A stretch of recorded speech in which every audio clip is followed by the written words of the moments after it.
Major changes हैं पिछले साल की रिक्रूटमेंट प्रक्रिया के और इस साल जो हम नई प्रक्रिया लेके आ रहे हैं उसके बारे में अगले 10 से 15 मिनट में थोड़ा विस्तार पूर्वक बताऊंगा। सबसे पहले पिछले साल की रैलीज़ जो हैं उसमें हम, जैसा कि डीडीजी ऑलरेडी कवर कर चुके हैं, कि जो बच्चा था वो पहले दौड़ने आता था रैली ग्राउंड में और उसकी लास्ट स्टेज होती थी रिटन एग्ज़ाम। इस बार हमने उसको वाइसा वर्सा कर दिया है। अब सबसे पहले वो रिटन एग्ज़ाम देगा और उसके बाद में ही जो सिलेक्टेड कैंडिडेट्स होंगे उनको बुलाया जाएगा दौड़ के लिए। तो जो फेज़ 1 है, रैली को अब 2 फेजेज़ में बांटा गया है, फेज़ 1 और फेज़ 2। फेज़ 1 में जो पहली प्रक्रिया है वो रिक्रूटमेंट नोटिफिकेशन है, जो हम ऑलरेडी 15 तारीख को जॉइन इंडियन आर्मी वेबसाइट पर डाल चुके हैं। रिपीट करने वाली चीज़ है ये, मैं रिपीट कर रहा हूँ कि इस साल जो भी रैलीज़ होंगी उसमें वही बच्चा पार्टिसिपेट कर पाएगा जिसने इस 1 महीने में अपने आप को उस वेबसाइट पे रजिस्टर किया है। अगर उसने रजिस्टर नहीं किया है किसी भी कारणवश तो वो इस साल की रैली में हिस्सा नहीं ले पाएगा। तो सबसे पहले रिक्रूटमेंट नोटिफिकेशन जो ऑलरेडी ऑन है इस साल के लिए, ऑनलाइन रजिस्ट्रेशन ये ऑलरेडी ऑन है इस साल के लिए, इश्यू ऑफ एडमिट कार्ड ये जब ये रजिस्ट्रेशन प्रक्रिया ख़त्म हो जाएगी उसके 10 दिन से 15 दिन के अंदर ऑटोमेटिकली वो ज्वाइन इंडियन आर्मी वेबसाइट से डाउनलोड कर सकता है। कंडक्ट ऑफ ऑनलाइन सी, जैसा कि बताया राजस्थान में 9 centre as of now already selected हैं, जिसमें से हम उससे 5 सेंटर्स का उसकी चॉइस पूछेंगे बच्चे से और फर्स्ट सेकंड थर्ड सेंटर ये ऑटोमेटेड प्रोसेस है, इसमें आर्टिफिशियल इंटेलिजेंस और एल्गोरिथम बेस्ड सिस्टम है। उसको फर्स्ट सेकंड थर्ड सेंटर देने की ज़्यादा से ज़्यादा कोशिश की जाएगी। किसी कारणवश अगर किसी सेंटर में भीड़ ज़्यादा होती है तो उसको 4th या 5th सेंटर भी मिल सकता है, बट सफाइस टू से कि उसको इन 5 सेंटर्स में से ही एक सेंटर मिलेगा। मैं आपको जानकारी देना चाहूँगा कि हमारे जो 9 सेंटर बनाए गए हैं, एक तो ये पूरे राजस्थान का इलाका कवर करते हैं। इसके अलावा इसमें जो ये ऑनलाइन एग्ज़ाम की प्रक्रिया है ये 10 दिन तक चलेगी। अभी टेंटेटिवली जो डेट्स दिए गए हैं वो 12 अप्रैल से 25 अप्रैल तक हैं। इसमें हर दिन 3 शिफ्ट होंगे। तो इन एग्ज़ाम सेंटर्स की जो टोटल कैपेसिटी है वो 5 लाख से अधिक है। पिछले साल जो कैंडिडेट्स हमारे पास आए थे उनकी संख्या करीब 2 लाख थी, उससे दुगनी से भी ज़्यादा कैपेसिटी हमने जनरेट करके रखी है ताकि कोई भी कैंडिडेट एग्ज़ाम देना चाहता है वो आराम से एग्ज़ाम दे सके।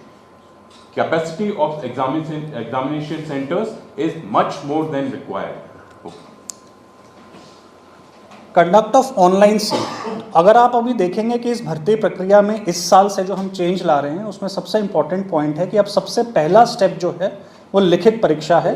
जो 9 सेंटर्स में से जो भी 5 सेंटर उसने बच्चे ने मांगे हैं उसमें से उसको एक सेंटर आवंटित किया जाएगा, जिसकी जानकारी वो ऑटोमेटिकली अब ज्वाइन इंडियन आर्मी वेबसाइट से लेगा, जिसमें तारीख, टाइम और उस सेंटर का एड्रेस जो उसको अलॉट किया गया है उसको दी जाएगी और बेस्ड ऑन दैट वो उस पर्टिकुलर तारीख में उस सेंटर जाके और अपना एग्ज़ाम आराम से दे सकता है, जो कि कंप्यूटर बेस्ड होगा।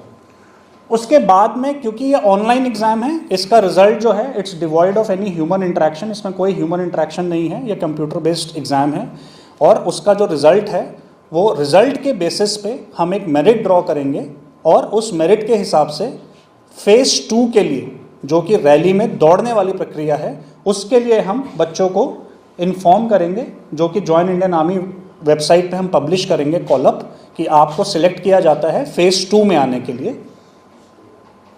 फेज़ 2 में जब वो बच्चा अब आएगा तो वो अपना आधार कार्ड और उसका बायोमेट्रिक वेरिफिकेशन, जो कि मोस्टली थंब स्कैन होता है, उस स्कैनर के साथ और उसके आधार कार्ड के साथ उसकी आइडेंटिटी को हम प्रूव करेंगे कि ये वही बच्चा है जो कि रैली ग्राउंड में दिए हुए समय और दिए हुए दिन पे आएगा। बाकी की प्रक्रिया अगर आप देखेंगे ये ऑलमोस्ट सेम ही है जो पहले होती थी। जब वो एक बार रैली ग्राउंड पहुंच गया तो सारे टेस्ट वही हैं, उसमें कोई भी बदलाव नहीं किया गया है। पहले वो अपना फिजिकल टेस्ट देता है, फिजिकल टेस्ट देने के बाद उसका फिजिकल मेजरमेंट टेस्ट होता है, उसके बाद में उसका मेडिकल एग्जामिनेशन होता है और मेडिकल एग्जामिनेशन होने के बाद जिन बच्चों को फिट पाया जाता है उनकी एक मेरिट ड्रॉ की जाती है। अब 2 मेरिट ड्रॉ की जा रही हैं इस बार। एक फर्स्ट मेरिट है उसकी ऑनलाइन सी की और सेकंड मेरिट है उसकी जो फिजिकल टेस्ट में उसने अपना परफॉर्मेंस दिया है उसकी सेकंड मेरिट है। Based on these two merits, इन दोनों मेरिट के आधार पे हम जो सक्सेसफुल कैंडिडेट्स होंगे जो, और हमारे पास कितनी वैकेंसीज हैं इसके हिसाब से हम जो सक्सेसफुल कैंडिडेट्स होंगे उनका result join Indian army website पे पब्लिश कर देंगे। ये एक बड़ा क्विक आपके लिए मैंने बनाया है कि पिछले स्कीम में और इस स्कीम में क्या फ़र्क था। तो बेसिकली आप देखेंगे रैली नोटिफिकेशन सेम है, यहाँ पे वो रैली में दौड़ने आता था, physical test, measurement test, medical test और लास्ट में कॉमन एंट्रेंस देता था। हाउएवर अब जो हम नई स्कीम ला रहे हैं उसमें ऑनलाइन सी पहले है जो कि यहाँ पे होती थी, और उसके बाद में सारे ये जो running test, physical test, measurement test, ये सारी चीज़ें तकरीबन सेम हैं। मेडिकल टेस्ट उसका जैसे ही होता है और वो फिट होता है, हम मेरिट ड्रॉ करेंगे और जो सक्सेसफुल कैंडिडेट्स होंगे उनको हम उसके जो भी रेजिमेंटल सेंटर्स अलॉट हुए हैं उन रेजिमेंटल सेंटर्स में डिस्पैच कर देंगे ताकि वो अपनी ट्रेनिंग को शुरू कर सकें।